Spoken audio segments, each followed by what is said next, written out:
Andrew Yang is a New York entrepreneur who's never held political office. Tonight, he spoke one-on-one with King 5's Natalie Swaby. She joins us now with what he had to say. It was right here at Gasworks Park tonight that Andrew Yang said if elected, his first priority as president would be to implement $1,000 a month for every American adult. Nobody knows who Andrew Yang is. He's not a politician, complete underdog, and surprisingly, actually, he's doing really well. He's a serious person. He's smart and he cares. The Tesla CEO tweeted his support for the venture capitalist on Saturday. Yang, I'm Yang Gang. Andrew Yang is polling above 2 senators and 1 governor. Right. He's actually higher in the polls. He's like this outlier. He's 44, the guy with the cap that said math. You're raising issues that nobody else is talking about, and you're looking at it from a perspective that nobody else is really looking at him. He's gone viral in a whole range of different communities. He's not saying the same kind of stuff that all the other candidates are saying.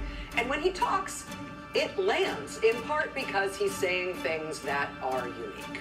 I think America is ready for a different kind of president who's more about substance than form. I'm not a politician. I'm not someone who's been rattling around Washington for years or decades. Most Americans don't think that career politicians are going to solve our problems. And I think those problems are accelerating and getting more and more serious. I'm also a parent. And when you have kids, you also have a different perspective where you think, okay, how am I going to leave the country or the world in a condition that I'd be proud to leave to my kids? And right now, I'm not excited about the world we're leaving to our kids. I mean, our life expectancy has declined for the last 3 years due to a surge in drug overdoses and suicides. 78% of Americans are living paycheck to paycheck. 57% say they can't afford an unexpected $500 bill. And so people are looking around and saying, wait a minute, if GDP's at a record high, why do things feel so lousy? How can you say an economy is healthy when our people are dying? If you say, oh, someone else will take care of this, that almost never works. So I decided I could make a contribution. So I came to Washington, D.C., and I said, what are we going to do? This official said to me, Andrew, you're in the wrong town. No one in this town is going to do anything about the problems that you described, because this town is a town of followers, not leaders. And the only way for us to do something about it is if you bring a wave crashing down on our heads. I looked at that and I thought, these words, challenge fucking accepted. We talk about it like Donald Trump is the cause of all of our problems. He is not. He is a symptom. He is a manifestation. We are going through the greatest economic transformation in our country's history. I'm the son of immigrants myself, and if you go to a factory here in Michigan, you will not find wall-to-wall immigrants. You will find wall-to-wall robots and machines.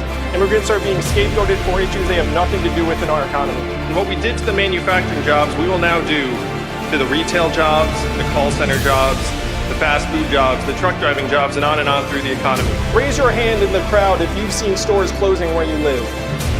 It is not just you. Amazon is closing 30% of America's stores and malls and paying zero in taxes. In a country that is tearing itself apart with people turning on each other, this is the mindset of scarcity that is sweeping our country. We have to make big choices right now as a country, and we have to start evolving and advancing in terms of the way we see our economy and our role within it. What we have to do is we have to focus on fixing the system that is distorting and dehumanizing.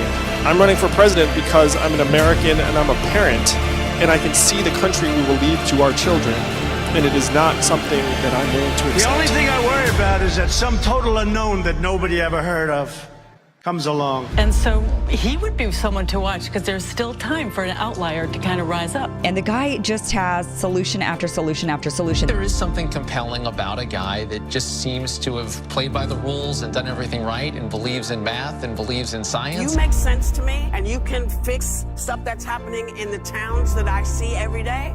I'm going to listen to what you have to say. Pay attention to this kid's plan. I have done the math. It's not left. It's not right.